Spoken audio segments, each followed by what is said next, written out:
anybody would want to move out to a place so removed from the rest of the Confederacy. "They just want us to take a look and make sure everything's okay," he said. The other two passengers, Aaron Prentice and Virgil Henderson, exchanged glances. They both shrugged. "Let's do it," said Aaron. "We have plenty of time before we're due at the Omicron, and we'll get a chance to add a black hole to the act. That sounds golden."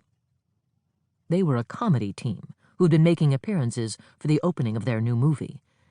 Perry didn't recall the title. Aaron was a small, thin guy who played the dunce. Virgil was probably twice his size, the excitable part of the team, who usually wound up paying the price for Aaron's stupidity. A growing look of concern was shadowing his features, much as it often did during a movie. "Captain, the black hole isn't anywhere near Colmar, is it?" That was where they were headed. "No need to worry, but you guys should stay belted down. We'll be making our jump in a few minutes." Aaron wasted no time checking his seatbelt. "You say they've been out here a year?" asked Betsy. Perry started toward the bridge.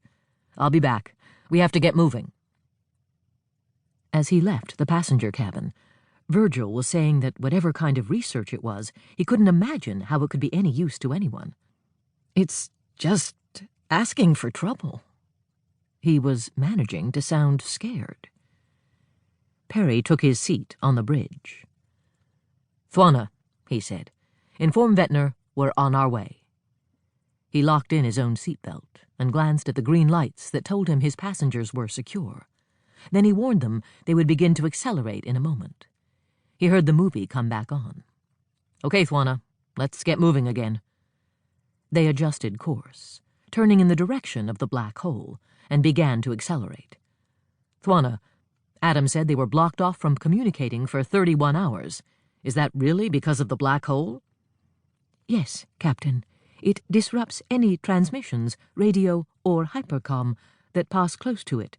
There is one period of approximately 30 hours during each orbit in which the station is cut off from all contacts." "That's when they lost touch with it." "That seems like an odd coincidence." 10 minutes later, she told him they were ready to go under. "Do it," he said. The smaller moon, Dura, was visible outside his starboard window. He watched it disappear as they slipped into hyperspace. Life was routine over the next 2 hours. They watched the rest of the Athena movie, and then Perry made a light lunch available. Mark and Betsy showed signs of being disappointed that Aaron and Virgil were different from the characters they played in the comedies. Perry had met them on an earlier flight. Away from a performance, they were ordinary people. They'd all been interested in visiting the bridge during the early minutes after the launch. Now, of course, if they looked out the windows, there was nothing to be seen except occasional mist and unbroken darkness. Mark fell asleep in his seat. The others simply sat and talked until Thwana informed them they should secure their harnesses while the Corbin prepared to return to normal space. It did. And as far as Perry could tell, they were all disappointed when they looked out the windows and were still greeted by little other than black space and a sprinkling of stars. He gave Thwana a few minutes to check their position. Then, "How'd we do?" "Still working on it, Captain.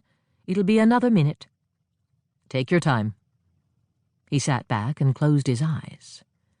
Thwana came back. "We're close. Maybe 20 billion kilometers, ready to accelerate and recharge the Korba." The Korba was, of course, the star drive. "We'll need to go down one more time to get within range."